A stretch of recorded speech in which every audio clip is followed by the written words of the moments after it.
Ever heard of the legendary John William Carson? Well, if you haven't, you're in for a treat. Picture this, an American television icon, comedian extraordinaire, top-notch writer, and a master producer. Yep, that's Carson for you. But hey, even the king of late night had his boundaries. Despite his charm and effortless banter with guests on The Tonight Show, there were a few individuals Carson just couldn't warm up to. Curious to know who they were and why?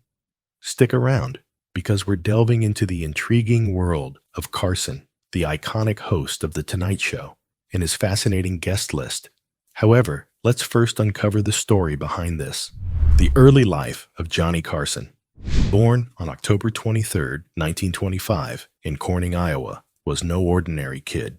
Growing up in the heartland with his folks Ruth and Kit Carson, he was the middle child, sandwiched between his older sister Catherine and younger brother Richard.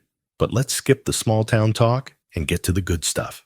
He was a young boy from the Midwest, fascinated by magic tricks. Johnny Carson's story starts there. Growing up in small towns, he loved performing tricks, making people gasp and smile. From the age of 12, he practiced and practiced, wowing crowds at local events. Magic wasn't just fun for Carson. It was his passion, the thing that made him special. Johnny transformed into the Great Carsoni. His first audience? None other than the local Kiwanis Club. Can you imagine?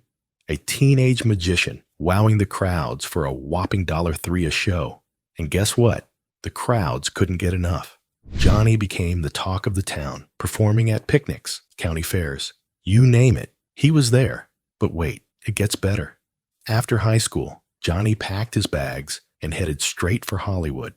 Now, this part's a bit wild. Legend has it he hitchhiked his way there, only to get slapped with a $1.50 fine for impersonating a midshipman. Yep, Hollywood wasn't quite ready for Johnny Carson, but oh boy, was he ready for Hollywood.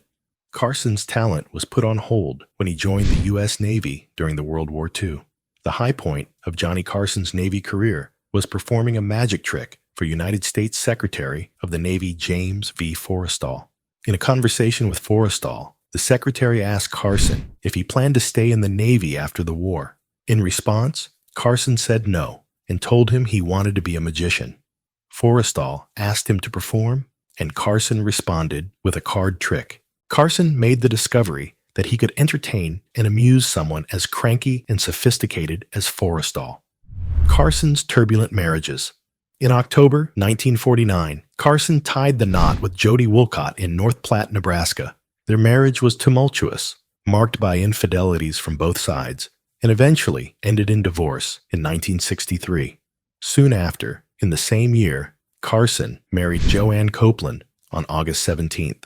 Their marriage also faced challenges, leading to a lengthy divorce in 1972. Copeland received a monthly alimony of $6,000 until she remarried or until Carson's passing in 2005. Additionally, she inherited a pretty nice little art collection. Copeland later remarried, only to face another divorce, and passed away in California in 2015 without children. At the 10th anniversary celebration of The Tonight Show on September 30th, 1972, Carson stunned everyone by revealing his secret marriage to former model Joanna Holland earlier that day. However, their union ended in divorce in 1985, with Holland receiving a hefty settlement of $20 million in cash and property. Finally, on June 20th, 1987, Carson exchanged vows with Alexis Moss, and their marriage endured until his passing in 2005. Carson humorously remarked, "My giving advice on marriage is like the captain of the Titanic, giving lessons on navigation." Carson and his first wife welcomed 3 sons into their family: Christopher, Kit, born in 1951, Richard, Ricky, born in 1952, and Corey, born in 1953. Tragically, Richard, the middle son, passed away on June 21, 1991, in a car accident near Cayucos, California. Reports indicate that Richard was taking photographs when the accident occurred. In a touching tribute on the first Tonight Show after his son's death, Carson honored Richard's passion for photography by showcasing his nature slides while Stevie Ray Vaughan's song, Riviera Paradise, played softly in the background. Furthermore, the final image of Carson's last show on May 22, 1992, along with some more-to-come bumpers, featured a photograph captured by Richard commemorating his artistic legacy. Viewers of The Tonight Show during the 1970s and 80s might have assumed that Bob Hope was one of Johnny Carson's favorite guests. No one appeared on the show more often than the comedy legend, and his guest appearances clung to a familiar, almost comical ritual. He would walk out to the strains of his theme song, "Thanks for the Memory," sometimes unannounced, supposedly a surprise guest. After some banter with Johnny, sprinkled with Hope's obviously prepared gag lines, he would introduce a reel of taped highlights from his upcoming special. Then he would scoot away, always with somewhere urgent to go. One of those who grew tired of the routine was Johnny Carson. Hope and Carson were NBC's two biggest stars, and they had much in common. They shared the same studio, designed for Hope back in the 1950s, and taken over by Carson in 1972 when he moved the show to California, but always available to Hope for the asking. Their comedy styles were mirror images of each other. Carson did a more urbane and somewhat hipper version of Hope's topical monologues, joking commentary on the news, geared to the mass audience and carefully avoiding any political point of view. They were strikingly similar personality types as well: cool, remote, and emotionally detached, ingratiating on the surface, but known intimately by only a few. But Carson never warmed to Hope, either personally or professionally. The Tonight Show host would often mimic and pay homage to the classic comedians he adored: Jack Benny, Groucho Marx, George Burns.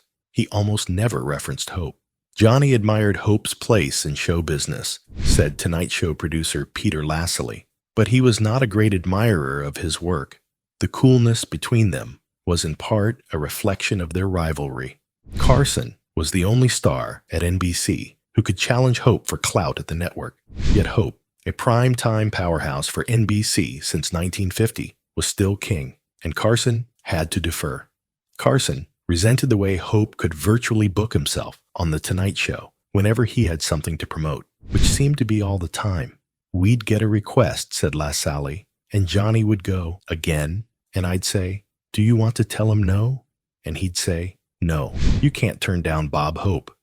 Hope would bring in highlight reels from his specials that went on interminably. "We'd say, 'Give us 2 minutes,'" said Jeff Sotzing, Carson's nephew and a Tonight Show producer. He'd bring in 5 minutes, cut together with a rusty knife. That was frustrating. Once, after a Carson monologue that went over particularly well, Hope asked during a commercial break if he could use some of the laughter on his upcoming special. Flabbergasted, Carson said, "Okay." Later, on Hope's special, Johnny claimed he could hear Ed McMahon laughing at Bob's jokes.